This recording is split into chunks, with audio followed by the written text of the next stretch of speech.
So here's how to record only audio in OBS Studio. First you want to click on the settings and then go to the output section. Make sure the output mode is set to advanced on the top. Now I can't change these settings because I'm recording.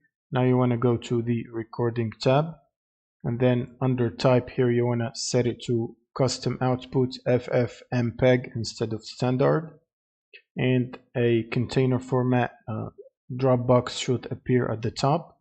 Now you want to select MP3 format from that container format to generate audio files only.